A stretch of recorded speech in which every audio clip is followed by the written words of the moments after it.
तो जी अस्सलाम वालेकुम। आज हम अल्केन्स को पढ़ेंगे। जितनी भी डिटेल है अल्केन्स में A to Z इंशाल्लाह आज हम डिस्कस करेंगे इस लेक्चर के अंदर।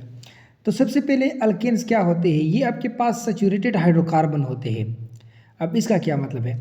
सैचुरेटेड हाइड्रोकार्बन का मतलब होता है, सैचुरेटेड मीन जिस पे carbon to carbon single bond हो, ठीक है जी। यानी ऐसे कंपाउंड जिसके अंदर कोई डबल ट्रिपल बॉन्ड नहीं पाया जाता हो, ऐसे कंपाउंड को हम कहते हैं सैचुरेटेड कंपाउंड, ठीक है। यानी कि जिसमें कार्बन टू कार्बन सिर्फ और सिर्फ सिंगल बॉन्ड हो, ऐसे कंपाउंड को हम कहते हैं सैचुरेटेड कंपाउंड। और अल्केन एक सैचुरेटेड कंपाउंड है। यानी यहाँ पर कार्बन जब सिंगल सिंगल बॉन्ड होता है कार्बन में, तो कार्बन की हाइब्रिडाइजेशन sp3 होती है, ठीक है। क्योंकि एक कार्बन 4 डिफरेंट एटम के साथ यानी कि 4 अदर एटम के साथ कनेक्टेड होता है, ठीक है। तो sp3 हाइब्रिडाइजेशन होती है। और ये हाइड्रोकार्बन का मतलब ये है कि ये कार्बन और हाइड्रोजन सिर्फ और सिर्फ इसमें कार्बन और हाइड्रोजन होता है। इसे पिछले वाले लेक्चर में आप इसे पिछले वाले लेक्चर में देख सकते हैं कि वहाँ पर मैंने हाइड्रोकार्बन को, ये जो हाइड्रोकार्बन है और इसके बेसिक को बड़े डिटेल के साथ मैंने अपलोड किया हुआ है। वो लेक्चर आप उसे देखकर अपनी जितनी भी डाउट है उसको ख़त्म कर सकते हैं। तो ये एक सैचुरेटेड हाइड्रोकार्बन है। सैचुरेटेड का मतलब जिसमें carbon to carbon single bond होता है, कार्बन की sp3 हाइब्रिडाइजेशन होती है। और ये हाइड्रोकार्बन का मतलब ये जिसमें कार्बन और हाइड्रोजन सिर्फ होता है। तो ये जो सिंपलेस्ट अल्केन है वो मीथेन होता है, ठीक है। सिंपलेस्ट अल्केन जो है वो मीथेन है CH4, और ये कार्बन नंबर 1 से स्टार्ट होती है, ठीक है। अच्छा, अल्केन्स को हम पैराफिन भी कहते हैं। वाई?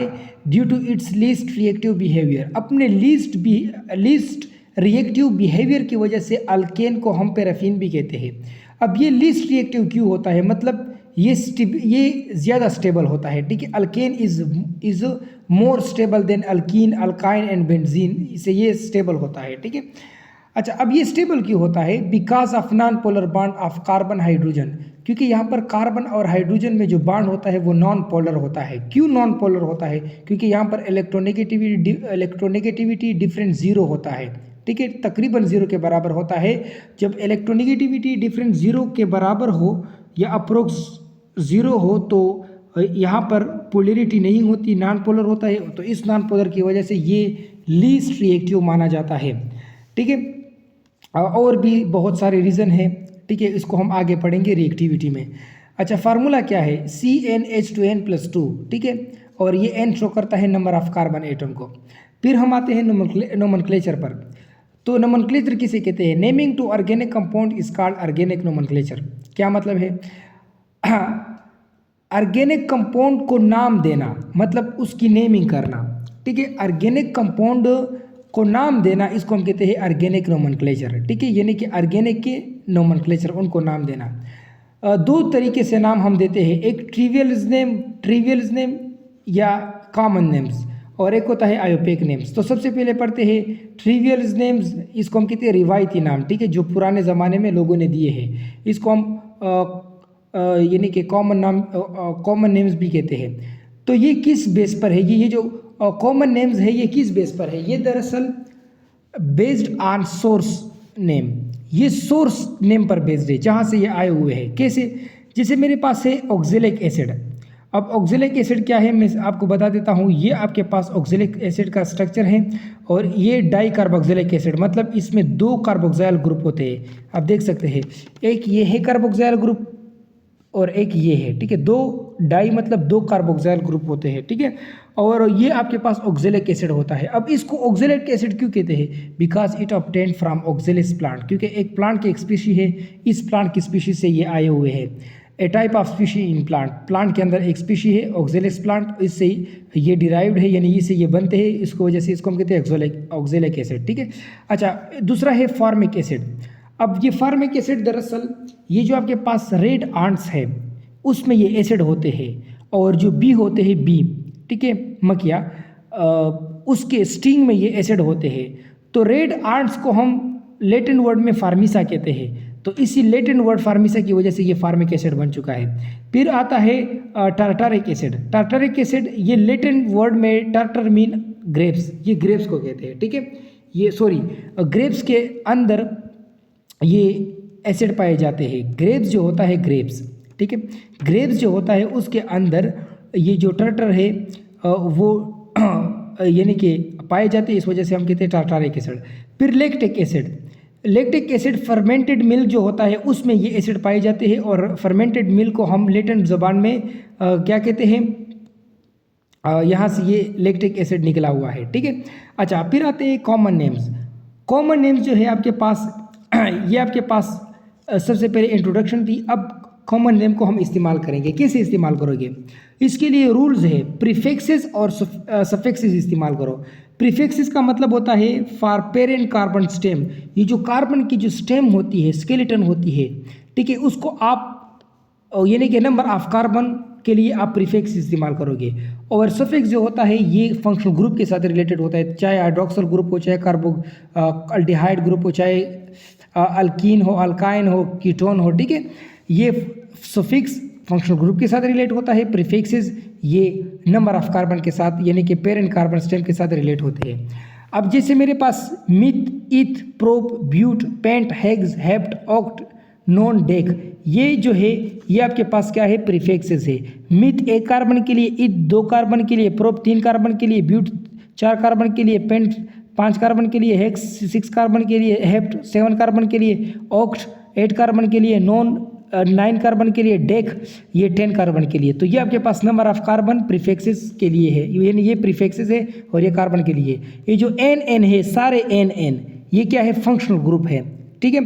तो ये सफिक्सेस के लिए इस्तेमाल होते हैं। और यहाँ पर मीथेन, इथेन, प्रोपेन, ब्यूटेन, ये जो 4 है ये ग्रीक वर्ड के बेस पर नहीं, ये नहीं कि इनको इसको हम कॉमन लाइक इस्तेमाल करते हैं, ये प्रीफिक्सेस। और pent, hex, hept, oct, non, dec ये प्रीफिक्सेस ग्रीक लेटर से आए हैं, मतलब ग्रीक ज़बान में 5 को पेंट कहते हैं, ठीक है। और जो एन है आपके पास ये सफिक्स है। फिर हम आते हैं एन अल्केन। एन अल्केन कौन से अल्केन, जो स्ट्रेट चेन में होते हैं, जैसे कि एन ब्यूटेन, देखो ना स्ट्रेट चेन, और ये स्ट्रेट चेन एन हेप्टेन, इस तरह एन प्रोपेन, ठीक है। अच्छा, फिर आते हैं ये आपके पास प्राइमरी कार्बन होता है, जो कार्बन एक कार्बन के साथ अटैच हो उसे हम कहते हैं प्राइमरी कार्बन। जो कार्बन फर्दर 2 कार्बन के साथ अटैच हो उसे हम कहते हैं सेकेंडरी कार्बन। जो 3 कार्बन के साथ अटैच हो उसे हम कहते हैं टर्शरी कार्बन। अब ये कार्बन प्राइमरी कार्बन है, ये कार्बन सेकेंडरी कार्बन है, ये कार्बन टर्शरी कार्बन है, ठीक है। अच्छा, आइसो, जब सेकेंड लास्ट कार्बन पर अल्काइल ग्रुप होता है तो उसे हम कहते हैं आइसो। आइसो यहाँ पर इस्तेमाल किया जाता है। जैसे कि ये आपके पास क्या है, ब्यूटेन है, तो यहाँ पर इस कार्बन पर मिथाइल है, तो ये आइसोब्यूटाइल हो गया। सेकेंडरी हम तब इस्तेमाल करते हैं जब सेकेंड लास्ट कार्बन पर फंक्शनल ग्रुप हो, तो ये सेकेंड लास्ट कार्बन पर फंक्शनल ग्रुप है तो उसे हम कहते हैं सेकेंडरी पेंटाइल। न्यू कब इस्तेमाल करते हैं, न्यू तभी इस्तेमाल करते हैं जब सेकेंड लास्ट कार्बन पर 2 ग्रुप हो, अल्काइल ग्रुप हो। तो आप देख सकते हैं 2 अल्काइल ग्रुप, तो उसे आप न्यू पेंटाइल कहोगे। अब आते हैं आयोपेक नेम पर। ये तो कॉमन नेम की सारी बातें हो गई। आयोपेक नेम क्या क्या करोगे, आप सबसे पहले रूट स्केलेटन को सेलेक्ट करोगे, फिर लोकेटर नंबर डालोगे कि कौन सा लोकेटर नंबर है, फिर इन्फिनिक्स डालोगे, फिर प्रीफिक्स, फिर सफिक्स। यानी कि आप सबसे पहले continuous longest continuous carbon chain को सेलेक्ट करो, ठीक है, एस्पेरेंट चेन के तौर पर। वहाँ से नंबरिंग दो जो आपको, या अगर सब्स्टिट्यूएंट अटैच है तो वहाँ से नंबरिंग दो जो आपको कम से कम क्या दे, यानी जो लोवेस्ट नंबर आपको दे।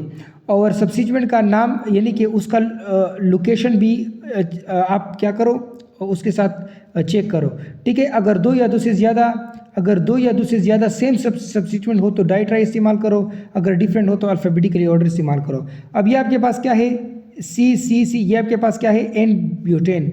अगर मैं यहाँ पर मिथाइल लिख दूँ ऊपर तो ये आपके पास 2 मिथाइल पेंटेन हो जाएगा, ठीक है, 2 पर मिथाइल और पेंटेन, ठीक है।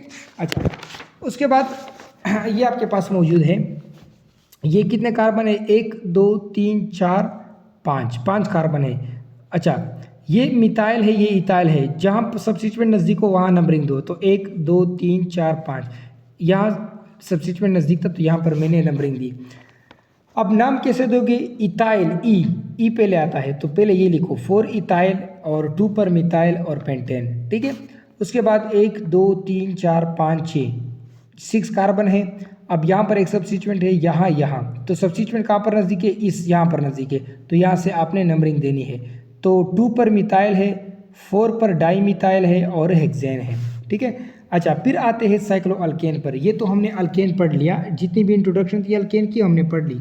हम आते हैं साइक्लो अल्केन पर। तो साइकिल फॉर्म ऑफ अल्केन, तो अल्केन का जो साइकिल फॉर्म होता है उसे हम कहते हैं साइक्लो अल्केन। यानी कि जब अल्केन अपने आप को साइकिल फॉर्म में अरेंज कर लेता है तो साइक्लो अल्केन बन जाता है। ये भी सैचुरेटेड हाइड्रोकार्बन होता है, जैसे कि अल्केन सैचुरेटेड हाइड्रोकार्बन था, यानी कि जहाँ पर carbon to carbon single bond था और कार्बन हाइड्रोजन ही था। इसी तरीके से साइक्लो अल्केन भी वही चीज़ है, ठीक है, सिर्फ साइकिल फॉर्म ऑफ अल्केन है। तो ये रिंग फॉर्म ऑफ अल्केन है, ये रिंग फॉर्म में होता है।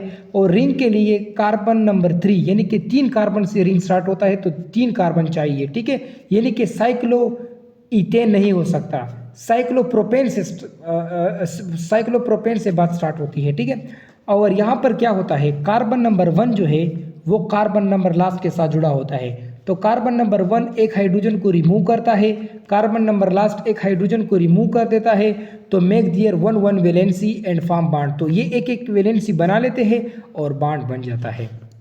फार्मूला क्या है, CnH2n। साइक्लो अल्केन का फार्मूला अल्कीन की तरह है, क्योंकि अल्कीन में भी 2 हाइड्रोजन कम होते हैं, ठीक है।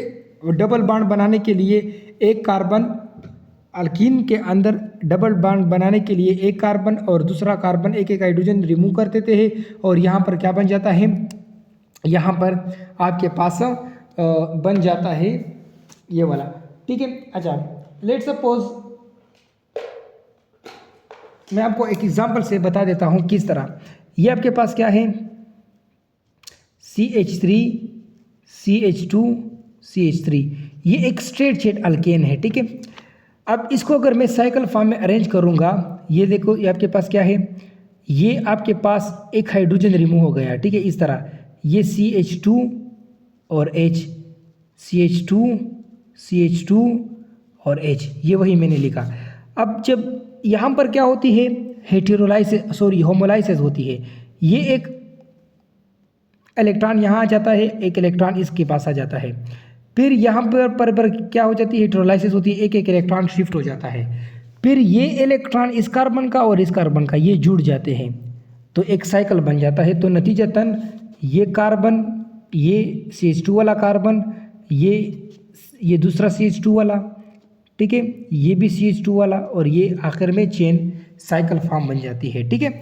अच्छा, फिर आपके पास एग्जाम्पल क्या क्या है, साइक्लोप्रोपेन, साइक्लोब्यूटेन, ठीक है, साइक्लोपेंटेन, साइक्लोहेक्सेन, वही तरह है लेकिन सिर्फ साइक्लो लिखो। ये इसको हम ट्राइंगल से भी रिप्रेजेंट करते हैं, इसको हम स्क्वायर से, इसको पेंटागान से, इसको हेक्सागान से, ठीक है। अच्छा, इन केस ऑफ सब्स्टिट्यूएंट, अब जब साइक्लो अल्केन में सब्स्टिट्यूएंट आ जाए तो आपने नंबरिंग कैसे करनी है। तो सबसे पहले सब्स्टिट्यूएंट का नाम लिख दो, मिथाइल साइक्लोप्रोपेन। तो मिथाइल साइक्लोप्रोपेन, वही प्रोपेन है, साइक्लोप्रोपेन है। यहाँ पर 2 कार्बन है तो इथाइल साइक्लोब्यूटेन। अगर ऐसा हो, अब आते हैं ट्विस्ट पर, अगर ऐसा हो कि अगर सब्स्टिट्यूएंट के अंदर अगर कार्बन ज़्यादा हो साइकिल से, तब आप क्या करो, साइकिल को सब्स्टिट्यूएंट के तौर पर ट्रीट करो। क्या मैंने कहा, मैंने कहा कि अगर सब्स्टिट्यूएंट जो अटैच है, जैसे कि मिथाइल, इथाइल, ये सब्स्टिट्यूएंट जो अटैच है, ये अल्काइल अगर अटैच है, अगर इसमें कार्बन ज़्यादा हो इस साइकिल के कार्बन से, तब आप इस साइकिल को ट्रीट करोगे किस तरह, सब्स्टिट्यूएंट की तरह, लेट सपोज।